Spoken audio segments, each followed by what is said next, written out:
दोस्तों हम स्टार्ट करने वाले गिरधर नागर। अगर आप चाहते हो कि ये जर्नी हम कंटिन्यू जारी रखें तो प्लीज गाइस जितना हो सके अपना प्यार एंड सपोर्ट दिखाओ। ये सब्जेक्ट तो मैंने आपके बोलने के बाद स्टार्ट किया है, बट गाइस इसके अलावा साइंस मैथ सब कुछ इस चैनल पे बेहतरीन तरीके से हमने बनाया है। एक बार साइंस और मैथ जाके तो देखो, आपको मजा आ जाएगा। तो साइंस और मैथ के अलावा मैंने हिंदी भी स्टार्ट कर दिया है। बस आपको अपना प्यार एंड सपोर्ट मिलना चाहिए। डिस्क्रिप्शन में टेलीग्राम का लिंक है गाइस, उसको जरूर ज्वाइन करना, क्योंकि मुझे जो भी चीज़ें बोलनी होती है या जो भी पीडीएफ भेजना होता है मैं उसके थ्रू 10th स्टैंडर्ड वाले बच्चों तक भेज पाता हूँ। तो चलो स्टार्ट करते हैं। मेरे तो गिरधर गोपाल दूसरो न कोई, जाके सिर मोर मुकुट मेरो पति सोई।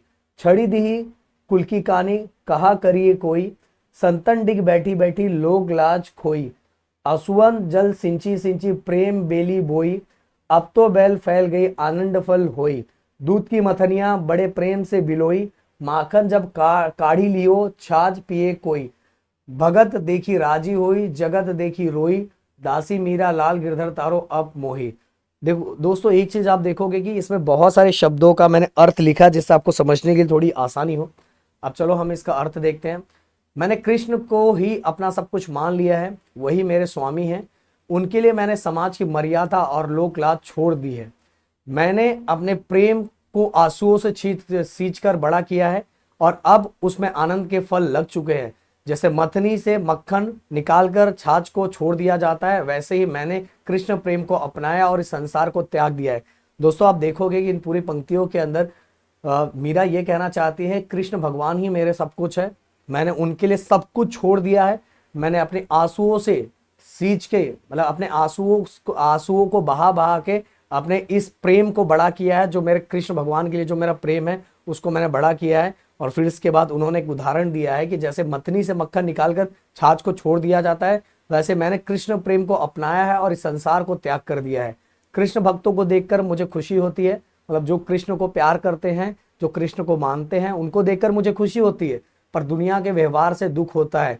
हे गिरधारी, मीरा तो आपकी दासी है, मुझे इस संसार सागर से पार लगाइए। मतलब कृष्ण भगवान को मीरा मतलब ये कहती हैं कि मैं आपकी बहुत बड़ी दासी हूँ, मुझे इस संसार से पार लगाइए, मुझे अपना लीजिए।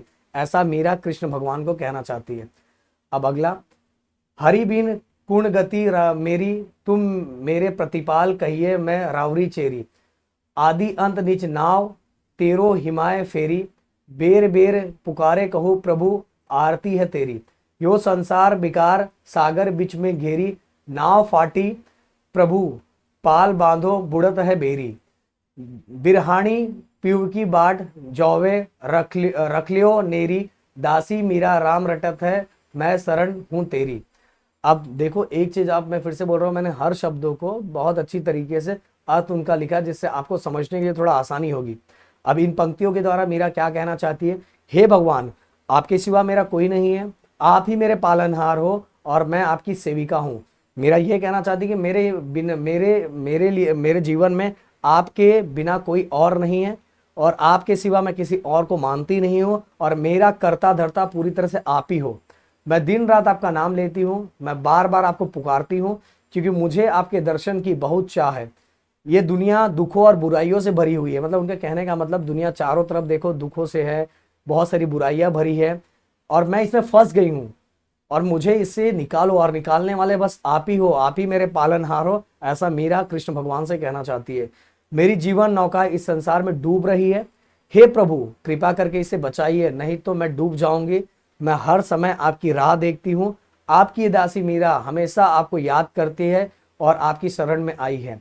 मतलब कुल मिला के मीरा जी को अब दुनिया के जो सुख और दुख है, जो बुराइयां हैं, उनसे कोई लेना देना नहीं है। वो बस कृष्ण भगवान के शरण में जाना चाहती है और अपने आप को पूरी तरह से अर्पण कर देना चाहती है कृष्ण भगवान को। इन पंक्तियों के बारे में, इन पंक्तियों के द्वारा यही सब चीजें बताई गई है दोस्तों। अब चलते अगला, अंतिम। फागुन के दिन चार होरी खेल मना रे। बिन करताल फकवाज बाजे अणहद की झनकार रे।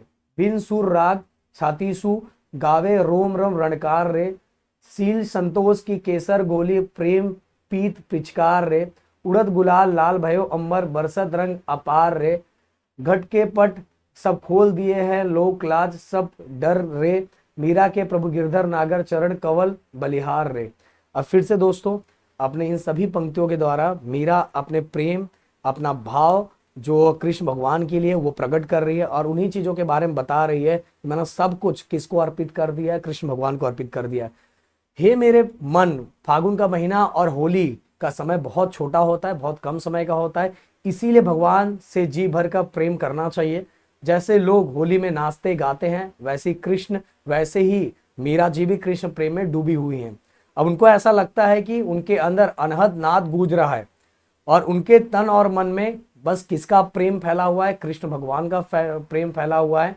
ये कहती हैं कि मैंने सील और संतोष रूपी रंग घोलकर प्रेम की पिचकारी से अपने प्रिय के साथ होली खेली है। मतलब उनके कहने का मतलब ये है कि मैंने पूरे से पूरे अपने आप मतलब कि अगर मुझे होली खेलनी है तो मैं होली किस तरह की होली खेल रही हूँ, मैं इनके प्रेम में अपने आप को घोल कर उस तरह की होली खेल रहा हूँ और प्रेम रूपी पिचकारी से होली खेल रही हूँ, ऐसा कहना चाहती है मीरा कृष्ण भगवान को। अब मुझे लोक लाज की कोई चिंता नहीं रही है, मुझे कोई शर्म नहीं है, मैंने अपने हृदय का पूरा द्वार खोल दिया है। और मीरा कहती है कि मेरे स्वामी बस गिरधर है, मतलब कृष्ण भगवान है, और मैंने अपने जीवन का हर भाव उन्हें समर्पित कर दिया है। ऐसा इन पंक्तियों के द्वारा मीरा कृष्ण भगवान को कहना चाहती है। तो दोस्तों, इसमें मैंने पूरी तरह से गिरधर नागर आपको हर चीजों का मतलब बता दिया है। सबसे बड़ी बात है कि इसके अंदर आप देखोगे कि हर हर का शब्द, हर लाइनों का शब्द इसके अंदर बहुत अच्छी तरीके से, इनके जो शब्दों के जो अर्थ है वो मैंने लिख के दिया है, जिससे चीजों को समझना आपके लिए बहुत ज्यादा आसान हो जाएगा। एंड दोस्तों, और इसके बाद मैं कौन सा चैप्टर स्टार्ट करूं, कौन सा पार्ट स्टार्ट करूं, प्लीज कमेंट बॉक्स में मुझे बताओ। और ये जर्नी हम इसी तरह से कंटिन्यू जारी रखेंगे, जिससे आपको पढ़ने के लिए थोड़ी आसानी होगी। मिलते हैं नेक्स्ट वीडियो में। Thank you so much guys. जय हिंद एंड जय महाराष्ट्र दोस्तों।